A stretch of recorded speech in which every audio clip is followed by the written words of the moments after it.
Freedom. A two-syllable word with 1,000 meanings. Which matters more, my freedom to swing my fist, or my freedom to punch you in the face? Scholars remain divided. But there's one type of freedom that's the queen of freedom, yea, the robust trunk and turgid root of the great tree of liberty itself, and that is our most fundamental freedom, the freedom of speech. Unfortunately, that freedom is now under attack by leftists. I mean, just look at all these hot takes. The left is killing free speech. The left is silencing free speech. The left turned against free speech. The left wants to suppress free speech. The left is assaulting free speech. The left is stifling free speech. The left is silencing free speech. Leftist terrorists are at war with free speech Gooby. Fuck! This sounds pretty bad. Luckily, one hero has emerged to champion freedom once again, and that man is no less than YouTube's own Dave Rubin, a man who loves freedom more than life itself. A man who may disapprove of what you say, but will defend to the death your right to appear on his program and spout racist bullshit without interruption or objection. A man who's prepared to water the tree of liberty with his own tears. Are you tearing up? You did something. No, it's the lights are getting me. Was it the lights, Dave? Are you sure it wasn't freedom?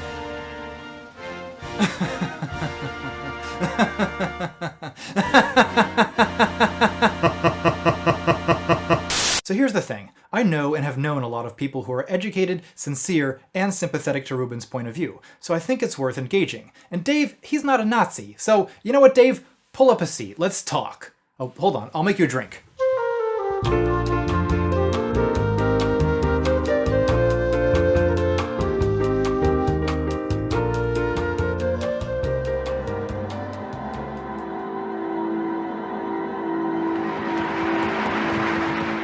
Fire! Fire! Fire! Fire!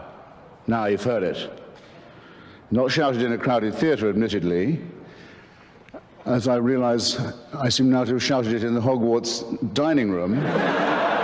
10 points to Gryffindor, my friends, 10 points indeed. Jesus, I can already feel myself being infected by Hitchens' pompous oratorical style. I'm tempted to call him the fatuous, overpraised Christopher Hitchens. If I keep that up, I'll be quoting Philip Larkin at you by the end of the video. But you know, Dave, it's fitting that I had an acid flashback and hallucinated Christopher Hitchens just then, because Hitchens is, in a sense, the steelman of your position, the ultimate champion of free speech. I mean, he's every liberal white boy's favorite, the man who Bill Maher practically tears up over while besmirching his memory, comparing him to Milo Yiannopoulos. I mean, you remind me like of a young, gay, alive Christopher Hitchens. Ugh.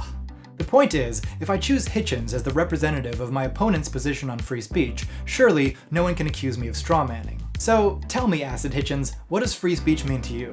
So I'll be very daring and summarize all three of these great gentlemen of the great tradition of especially English liberty in one go. What they say is, it's not just the right of the person who speaks to be heard. It is the right of everyone in the audience to listen and to hear. And every time you silence somebody, you make yourself a prisoner of your own action because you deny yourself the right to hear something. So free speech isn't just protection against laws regulating expression, it's also the right of any speaker to a platform and the right of an audience to hear. But does that really apply to everyone? Like, what about a Holocaust denier? So that person doesn't just have a right to speak. That person's right to speak must be given extra protection because what he has to say must have taken him some effort to come up with, might contain a grain of historical truth, might in any case give people to think about why do they know what they already think they know. How do I know that I know this, except that I've always been taught this and never heard anything else? So not only does a Holocaust denier have a right to speak, but, in this view, because what they say is marginal, we actually have a duty to provide special protections to make sure that what they have to say is heard. This is a huge, all-inclusive, and very nuanced notion of free speech, and Hitchens isn't making it up. It comes from John Stuart Mill, one of history's great social justice warriors. According to this view, the right to free speech goes way beyond anything guaranteed by the US Constitution. It takes into consideration not just legal restrictions, but also the social pressures that can silence nonconformists in marginal viewpoints in subtle ways. And you know, Dave, I like that you and Hitchens have this very advanced conception of free speech. The idea that we should protect and perhaps even amplify minority viewpoints is one that I share. So great, we actually start from a point of philosophical agreement. Where we disagree is in the application, the main point of contention being which speakers are truly marginalized and in need of special protection. And I think the best way to flesh out that disagreement is to consider the accusations that the left has it out for free speech. In my experience, the big pieces of evidence usually brought out against the social justice warrior left are prohibitions against hate speech, trigger warnings, safe spaces, and deplatforming. In this video, I'll cover hate speech, and the rest of it, well, we'll get to that soon, Dave. We'll get to that real soon.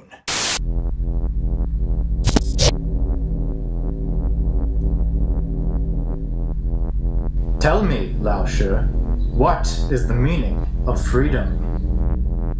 香港史里面出政权. Objection 1. Hate speech prohibitions.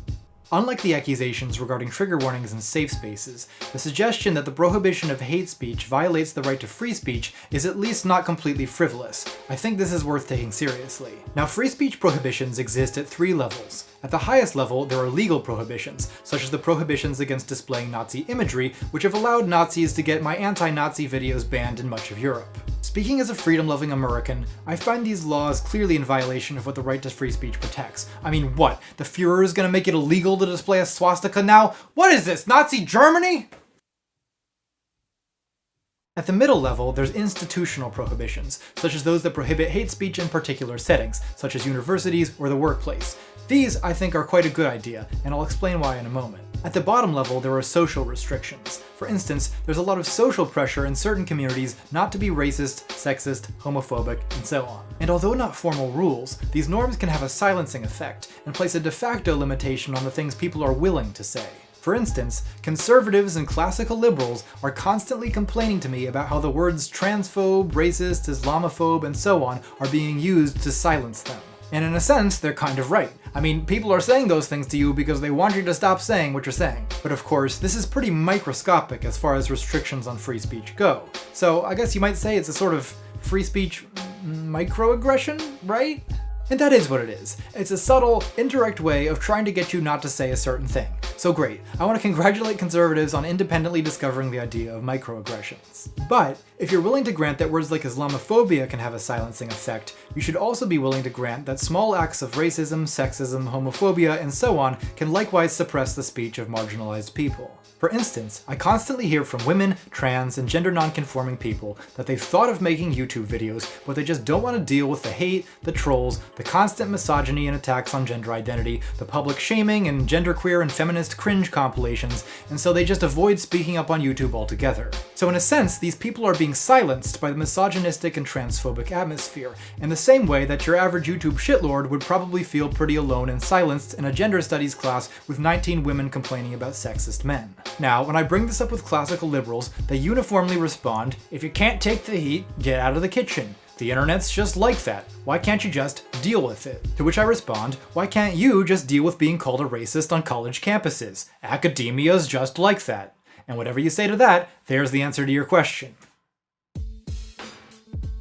So if you adopt a sophisticated view of free speech, you have to contend with the following contradictory situation. There are many instances where you have to choose between suppressing one person's speech or another's. The fact is, there is no true neutral when it comes to free speech. It's literally impossible to protect everyone's speech equally because some forms of speech tend to dampen other forms of speech. So there comes a point where you have to choose whose side you're on. In this case, do you want to defend the speech of misogynists or the speech of women? Racists or people of color? Homophobes and transphobes, or queer people? And I'm not talking about passing laws here, I'm talking about establishing norms of discourse. And what I notice about you, Dave, and about much of your audience, is you only ever seem to stand up for the right of people not to be silenced by slurs like racist and transphobe. And in fact, you present the topic like it's the most important political issue in the world right now. But on the subject of how bigoted attitudes and speech may silence women, people of color, queer people, and other marginalized groups, you seem to have absolutely nothing to say. There's endless catastrophizing from classical liberals on YouTube and elsewhere about how policies prohibiting transphobia in the workplace, including intentional misgendering, are a terrible limitation on the freedom of speech of transphobes. But these same people give no concern whatsoever to the way in which a hostile environment where, for instance, a trans employee's gender identity is constantly disparaged and disregarded might itself have a silencing effect if it doesn't pressure trans people out of the workforce altogether. And I can't help but look at this and conclude that you've taken a side in an ideological battle, while pretending all the way that you're simply defending the supposedly neutral value of free speech. Well, don't think we don't notice which instances of speech you choose to defend,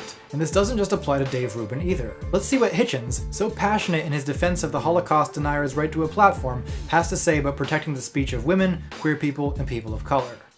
Because we've had invocations of a rather drivelling and sickly kind tonight of our sympathy. What about the poor fags? What about the poor Jews, the wretched women who can't take the abuse, and the slaves and their descendants, and the tribes who didn't make it and were told that their land was forfeit? So the women, the fags, the slaves and their descendants, and the tribes who didn't make it should just take the abuse, while the Holocaust denier deserves special protections. Like I said, don't think we don't notice whose speech you rush to defend, and who you tell to take the abuse and get over it. Why does everyone love Hitchens so much? I mean, we've got people in the comments saying they want to memorize his speech and that they cried during his speech because of freedom. I mean, every American liberal with a weakness for a slick turn of phrase and an oaky public school accent is susceptible. I certainly had a boner for the man for years, and part of me still does. But there's something self-satisfying about it, isn't there? I, the intellectual kin of Socrates, appreciate the true value of free speech in accordance with the great English tradition of liberty, unlike these wretched, whiny women, blacks, and Muslims. Fuck that shit. Tell me, Lao Shi, what is permitted and what forbidden? 天高皇帝远. The truth is that there are always explicit or implicit limitations on the kind of speech that's acceptable, and there are major restrictions that no one complains about, not even Dave Rubin. For instance, there's a whole lot of stuff that you aren't allowed to say or do in a YouTube video. If there weren't, there'd be a whole lot more full penetration on this channel, I can tell you that. Just multiple camera angles of me being ruthlessly pegged by a giant woman in a lizard mask. And sure, maybe that's not what Milton had in mind when he wrote the Areopagitica, but do you believe in freedom or not, Dave? And okay, I guess obscenity and hate speech are maybe not equivalent examples, granted, but even the staunchest defenders of free speech all seem to have instances where they're willing to make exceptions. For instance, Hitchens claims at the beginning of his free speech lecture that he's willing to tolerate any interruption, no matter how abusive. I exempt myself from the Speaker's kind offer of protection that was so generously proffered at the opening of this evening. Anyone who wants to say anything abusive about or to me is quite free to do so. And we've heard his defense of platforming Holocaust deniers, but is he willing to give 9/11 truthers the same courtesy? Let's take a look. Go away. Go away. We don't want fascist crackpots taking up our meeting. Thank you. Go away. Go away. Different panel. Fascist crackpot. Different.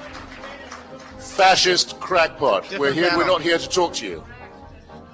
Throw him out. Sir. Throw him out. Here, sir. Security. Security, please. So he calls them fascist crackpots and has them removed by security, and in the comments the fanboys are celebrating the ownage. But all he did is deplatform them, which, fair enough, I mean I would do the same, but he's doing exactly what I say we should do with people like Richard Spencer, and then people accuse me of being against freedom of speech. The point is, no one is perfectly consistent when it comes to protecting the speech of people they disagree with, and in fact, it's impossible to be perfectly consistent because, as I've argued, some forms of speech tend to suppress other forms of speech. But I think you can learn a lot about a person's politics by which speech they choose to defend and which speech they choose to shut down. So when I see people defending Richard Spencer and acting like the Declaration of Human Rights has gone up in flames because of campus or workplace hate speech prohibitions, while saying absolutely nothing about the way hate speech itself can be silencing, I don't see neutral defenders of free speech. I see people who have taken a side, and it's not the right side. As Philip Larkin once said,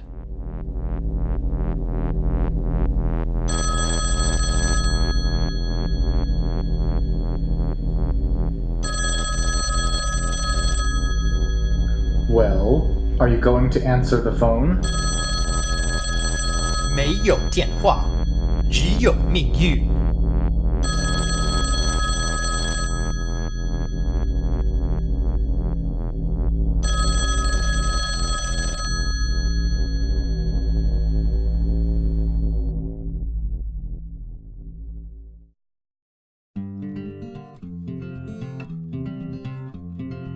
Special thanks to James Rands, who's been very unjustly excluded from the credits until now. And, for the last time reading the entire roster aloud, at least until the failure sets in and I have fewer patrons again. A very special thanks indeed to Aaron Ho, Aislinn, Amy August, Alejandro Herrera, Alexis Goldusky, and huge pair of goggly eyes and a flaccid penis, 2006 video game, Angelina Beast Mode, Annoyance, Ariel Elliott, Arvid Horned, Art Souls, Botseps, Brainflower, Carter Kalchik, Cap and Bubs, Chanticleer, Chris Trestero, Computer Pupper, Connor Morris, Crispin Alexander Steichert, Daniel Stewart, David Adrian Matadel, David the Benevolent Malevolence, you bastard with your hard to pronounce name, Elias Jackson, Elton, Eris, Ewan, Felipe Villasenor, Feral Kimchi, Vernacular, Flicky, Forer, Garrett Lassie, Get Dunked On, Heronine Addict, Heterodox, J. Michael Comfort, Jason Walter, Jennifer German, Jessica Hazard White, Joel Casas, Jonas Arentorp, Jonathan Messino, Kat Stass, Krister Svanland, Mallory Ellen, Margaret Pless, Manfred Ghost Puncher, Max, Michael C. Johnson, Mickey Rao, Mitchell Reedman, Nick Wolf, Neil Tax Stealer of Souls, No, Olivia Mello, Percy Steamboat, Philo, Pofo, Problematic White Bitch, Rational Disconnect, Raymond Heinrich, Bree Mansell, Rob Holtz, Robert Phillips, Roman Olyashev, Romy Koya, Sarika Vulcan, Sean Wallace, Space Kitty, Step Back, Sophie C., Thea Williams, Theodore Warner, The Coffee Cup, Tom Martell, Top Pupperanian, Unknown Email, Vera, Vladlina Kostasku, Voron, Wesley Loving, your friendly neighborhood anarchist, and the rest of you glorious contrarians. God bless you all. God bless America. If you want to join this weird cult, then link to my Patreon's in the description.